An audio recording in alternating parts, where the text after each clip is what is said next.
नमस्कार मंडळी, आज आपण रक्षाबंधन विशेष आपल्या लाडक्या भावासाठी पौष्टिक अशी रंगीबिरंगी मस्त अशी थाळी करणार आहोत। तर थाळी म्हणलं की यामध्ये वरण भात तर आलात, तर सर्वप्रथम आपण वरण भाताचं कुकर लावून घेऊया। तर इथे मी कुकरच्या तळाशी थोडंसं पाणी टाकले, 2 वेळेस तुरीची डाळ स्वच्छ धुवून घेतलेली आहे। यामध्ये डाळ शिजण्या इतकं पाणी घालायचं आणि थोडीशी हळद घालायची। डाळ शिजतानाच यामध्ये हळद टाकली तर आपल्या डाळीला खूप मस्त रंग येतो। तर आपण कुकरमध्येच आज जिरा राईस करणार आहोत, ते कसं तर तुम्हाला पुढे सांगते। तर बासमती तांदूळ इथे मी 2 वेळेस स्वच्छ पाण्याने धुवून घेतलाय। भात शिजे इतकं पाणी घालायचं, चवीप्रमाणे मीठ घालायचं आणि जे तडका पॅन असतं ना त्यामध्ये 1 चमचा तूप गरम करायचं, जिरे टाकायचे। जिरे चांगले फुलले की नंतर या तांदळामध्ये टाकून द्यायचे आणि चमच्याने चांगले मिक्स करून घ्यायचं। असं केल्यानं आपला जिरा राईस पण खूप मस्त होतो आणि आपला वेळ पण वाचतो। तर आता यामध्येच आपण बटाटे पण उकडून घेणार आहोत। तरी ते मी प्लेटमध्ये बटाट्याची वरचं साल काढून घेतले आणि प्लेटमध्ये ठेवून दिलेले आहेत। तर आता याचं झाकण लावायचं कुकरचं आणि गॅसवर कुकर ठेवून द्यायचं। तर आपलं कुकर होईपर्यंत आपण दुसरी तयारी करून घेऊया। तर आपण आता पुरीचं पीठ मळून घेऊया। जर पुरीचं पीठ मळलं ना तर पुरी अगदी आपली टम्म फुगते आणि छान होते। तर इथे मी 2 कप गव्हाचं पीठ घेतले, 2 चमचे इथे पोहे खायच्या चमच्याने बारीक रवा घेतलाय, 2 चमचे बेसन पीठ घेतले आणि चवीप्रमाणे मीठ टाकायचं। जर तुम्ही असं प्रमाण घेतलं ना पुरी खूप मस्त फुगते पण आणि खूप मस्त चवीला पण होते। तर आता यामध्ये आपल्याला थोडं थोडं पाणी घालायचं आणि आपल्याला पुरीचं पीठ घट्टसर मळून घ्यायचंय। तुम्ही जर पुरीचं पीठ चांगलं घट्टसर मळलं ना तर पुरी पण फुगते आणि चांगली पण होते। तर आपल्या पुरीचं पीठ पण चांगलं मस्त घट्टसर चुरून झालेलं आहे बघा। यावर कपडा झाकून ठेवायचा आणि हे पीठ भिजण्यासाठी बाजूला ठेवून द्यायचंय। तर आता आपण करूया शेवयाची खीर।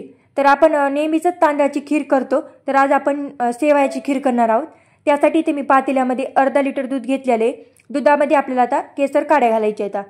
केसर काड्या टाकल्या की लगेच यामध्ये साखर घालायची आहे। तर इथे मी 1 वाटी साखर घातलेली आहे। चांगलं एकसारखं चमच्यानं मिक्स करायचं आणि हे गॅसवर आपल्याला दुसऱ्या ठेवून द्यायचे। तोपर्यंत आपण शेवया भाजून घेऊया। तर इथे मी पॅनमध्ये 1 चमचा साजूक तूप टाकले। तुपामध्ये आता आपल्याला सर्वप्रथम सुकामेवा भाजून घेऊया। तर तुम्ही तुमच्या आवडीनुसार सुकामेवा घेऊ शकता। तर इथे मी बारीक कट केलेले काजू, बदाम आणि मोनोका घेतलेला आहे। चांगले सुकामेवा परतला की लगेच यामध्ये 1 वाटी बारीक शेवया घालायच्या आहेत। अर्धा लिटरसाठी आपल्याला 1 वाटी शेवया घालायच्या आहेत। तर इथे मी विकतच्या शेवया वापरल्यात, जर तुमच्याजवळ घरच्या शेवया असतील त्या जरी वापरल्या तरी खीर अप्रतिम अशी होते। तर शेवया मस्त अशा आपल्या भाजून झालेल्या आहेत। थोडासा कलर चेंज झाला की म्हणजे आपल्या शेवया भाजलेल्या आहेत। लगेच आपण दुसऱ्या गॅसवर पातेलं ठेवलं होतं ना दुधाचं, त्यामध्ये टाकून द्यायच्या, चांगलं मिक्स करून घ्यायचं। नंतर यामध्ये वेलची पूड टाकायची, पुन्हा एकदा चांगलं मिक्स करायचं आणि खीर आपल्याला 5 ते 6 मिनिटं चांगली शिजून द्यायची कमी गॅसवर। तर बघा आपली मस्त अशी खीर दाटसर झालेली आहे आणि सुमधुर अशी आपली ही शेवयाची खीर तयार आहे। तर आपली शेवयाची खीर तयार आहे। लगेचच आता आपण खीरीचं पातेलं खाली उतरून ठेवूया आणि कोशिंबीर करायला घेऊया। तर इथे एका भांड्यामध्ये बारीक कट केलेली पत्तागोबी घ्यायची, बारीक कट केलेलं गाजर घ्यायचं, बारीक कट केलेली काकडी घ्यायची आणि एक आपल्याला हिरवी मिरची घ्यायची। हिरवी मिरची जास्त घ्यायची नाहीये। तर बारीक कट केलेली इथं कोथिंबीर घेतली, अर्धा चमचा आपल्याला साखर घालायची आणि 1 वाटी आपल्याला दही घालायचे। दही घातलं की सर्व जिन्नस हे आपल्याला चांगले मिक्स करून घ्यायचे। तर इथे मी कांदा टाकायची विसरले होते, कारण कांदा आधी तयारी करून ठेवली आणि कांदा पाण्यात टाकलेला होता। तर आपल्याला यामध्ये कांदा पण घालायचा आहे। कांदा टाकला की हे सर्व जिन्नस चांगले मिक्स करून घ्यायचं। मीठ कधीच आधी कोशिंबीरमध्ये टाकायचं नाही, कोशिंबीरला पाणी सुटतं, नंतर खाच्या टायमाला टाकायचं। तर कोशिंबीर आपण फ्रीजमध्ये ठेवून देऊया। तर आपलं कुकर पण इथे झालेले आहे बघा, मस्त असे बटाटे पण आपले उकडलेले आहेत। तर आपण बटाट्याची प्लेट काढून घेऊया, भातामध्ये पाणी जाणार नाही याचं लक्ष द्यायचं। तर इथे आपले बटाटे मस्त उकडून झालेत, लगेच प्लेट काढून घेऊया। तर आपला मस्त असा हे जिरा राईस पण अगदी सुटसुटीत असा तयार झालेला आहे बघा, घरभर असा मस्त सुगंध पसरला आहे जिरा राईसचा।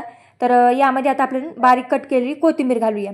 कोथिंबीर टाकली की एकदा चमच्याने हे चांगली कोथिंबीर मिक्स करून घ्यायची आहे भातामध्ये। तर बघा आपला मस्त असा हे सुटसुटीत असा आणि घरभर सुगंध पसरला आहे बघा जिरा राईसचा। तर तयार आहे जिरा राईस। तर आता आपण डाळ पण मस्त अशी शिजलेली आहे, डाळीचा पण आपण डबा काढून घेऊया। तर आता आपण सर्वात पहिल्यांदा बटाट्याची भाजी करून घेऊया। तर इथे मी गॅसवर पॅन ठेवलेला आहे, त्यामध्ये 2 मोठी पळी तेल घालायचं। तेल गरम झालं की लगेच यामध्ये मोहरी घालायची, मोहरी चांगली तडतडली की अर्धा चमचा जिरे घालायचे, जिरे चांगले फुलले की लगेच यामध्ये कढीपत्त्याचे पानं घालायचे आणि बारीक कट केलेला कांदा घालायचा आहे। कांदा चांगला आपल्याला तेलामध्ये परतून घ्यायचा आहे। जर आपण वेळेचं नियोजन केलं ना तर आपली भाऊ यायच्या आधी आपली ही थाळी होते आणि नंतर आपल्या भावासोबत मस्त अशा गप्पा मारता येतात। कांदा चांगला परतला की नंतर यामध्ये लसूण अद्रक पेस्ट घालायची, बारीक कट केलेली हिरवी मिरची घालायची, चांगले सर्व जिन्नस परतले की नंतर यामध्ये बारीक कट केलेला टोमॅटो घालायचा।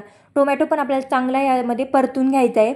सर्व जिन्नस चांगले परतले की नंतर यामध्ये लाल तिखट घालायचं, कांदा लसूण मसाला घालायचा, कांदा लसूण मसाला आवर्जून घाला, खूप मस्त भाजीला चव येते. धना पावडर घालायचं, हळद पावडर घालायचं आणि हे सर्व मसाले आपल्याला चांगले यामध्ये मिक्स करून घ्यायचे. तर हे सर्व जिन्नस चांगले मिक्स करून झालेले आहेत बघा. तर आपले मसाले करपून आणि चांगली आपली गिरवी व्हावं म्हणून यामध्ये आपल्याला अर्धा एक चमचा आपल्याला यामध्ये गरम पाणी घालायचं आणि चांगलं हे मसाले आपल्याला गिरवी चांगली शिजून घ्यायची. ही चांगली गिरवी शिजली की नंतर यामध्ये हाताने कुस्करून आपल्याला यामध्ये बटाटे घालायचे. जर तुम्ही फोडी करून घातल्यानं भाजीला दाटसरपणा पण येणार नाही आणि चवीला पण तितकी मस्त लागत नाही. आणि पुरीसोबत कशी दाटसर भाजी असते म्हणून हातानं कुस्करूनच बटाटे यामध्ये घालायचे. तर बटाटे कुस्करून घातले की हे सर्व जिन्नस चांगले मसाल्यामध्ये मिक्स करून घ्यायचं आहे. नंतर यामध्ये हातावर कुस्करून थोडीशी कस्तुरी मेथी घालायची, म्हणजे भाजी आपली अप्रतिम असे होते. नंतर यामध्ये आपल्याला गरम पाणीच घालायचे. गार पाणी वापरायचं नाही कारण भाजीला चव येणार नाही, म्हणून आपल्याला गरम पाणीच घालायचं. गरम पाणी पण जास्त घालायचं नाही, भाजी दाटसरच करायची आपल्याला. नंतर यामध्ये चवीप्रमाणे मीठ घालायचं आणि चांगलं ही भाजी मिक्स करून घ्यायची. वरून बारीक चिरलेली कोथिंबीर घालायची आणि झाकण लावून आपल्याला भाजी 2 मिनिटं शिजून घ्यायची. भाजी शिजेपर्यंत आपण भजे करायला घेऊया. तर आपण कांद्याची भजी नाही आणि बटाट्याची भजी नाही, तर आज आपण कोबीची भजी करणार आहोत. तर गोबी इथे मी बारीक बारीक कट करून घेतलेली आहे. नंतर यामध्ये चवीप्रमाणे मीठ घालायचं, ओवा घालायचा, अर्धा चमचा हळद घालायची आणि अर्धा चमचा लाल तिखट घालायचे. तर आपण इथं भजे करण्यासाठी मसाला एक वाटण केलेलं आहे. हिरवी मिरची, लसूण, थोडंसं अद्रक, धने आणि जिऱ्याचं हे वाटण आहे. हे पण वाटण यामध्ये टाकून द्यायचं गोबीमध्ये आणि हे सर्व जिन्नस एकदा चांगले मिक्स करून घ्यायचं. तर आपल्याला हे भजे करताना पाण्याचा वापर करायचा नाही कारण आमचंच गोबीला पाणी असतं. तर यामध्ये आपल्याला घालायचं आहे बेसनपीठ. बेसनपीठ जसं गोबीला पाणी सुटेल तसं आपण घालू शकतो. तर इथे मी 3 चमचे इथे मला बेसनपीठ लागले आणि 1 चमचा तांदळाचं पीठ घालायचं, म्हणजे भजे आपले अगदी कुरकुरीत असे होते. तर नंतर यामध्ये बारीक कट केलेली भरपूर सारी कोथिंबीर घालायची आणि सर्व जिन्नस हे चांगलं मिक्स करून घ्यायचं आहे बघा. तर मस्त असं हे आपली भज्याचं पीठ पण काढून झाले. जर आताही दाटसर दिसत असेल तर पुन्हा गोबी पाणी सुटते. तर आपलं भाज्याचं पीठ काढून झाले आणि आपली इकडे भाजी पण मस्त अशी शिजलेली आहे बघा. खूप मस्त भाजीला रंग आलेला आहे, सुंदर अशी दिसत आहे आणि दाटसर पण झालेली आहे. वरून बारीक चिरलेली कोथिंबीर टाकायची. तर तयार आहे आपली बटाट्याची भाजी पण. तर आता आपण डाळ करायला घेऊया. तर डाळ आपली मस्त अशी ही शिजलेली आहे बघा आणि कलर पण खूप मस्त आलेला आहे. हळद टाकली ना डाळ शिजताना खूप मस्त रंग येतो. चांगली अशी ही चमच्यानं कशानं मॅश करून घ्यायची डाळ चांगली आणि नंतर यामध्ये टाकायचे गरम पाणी. डाळीला पण आपल्याला गरम पाणीच वापरायचं, खूप मस्त होती. तर डाळ आपण आज हिरव्या मिरच्याची डाळ करणार आहोत तडका. खूप मस्त अप्रतिम अशी भाजी भातासोबत लागते. तर कढईमध्ये इथे मी 2 चमचे तेल टाकले. तेल गरम झालं की मोहरी टाकायची, जिरे टाकायचे. जिरे चांगले फुलले की लगेच यामध्ये कढीपत्ता टाकायचा, बारीक कट केलेली हिरवी मिरची टाकायची. तर इथं माझी थोडीशी कढई पातळ आहे म्हणून लवकर लवकर प्रोसेस करावं लागत आहे.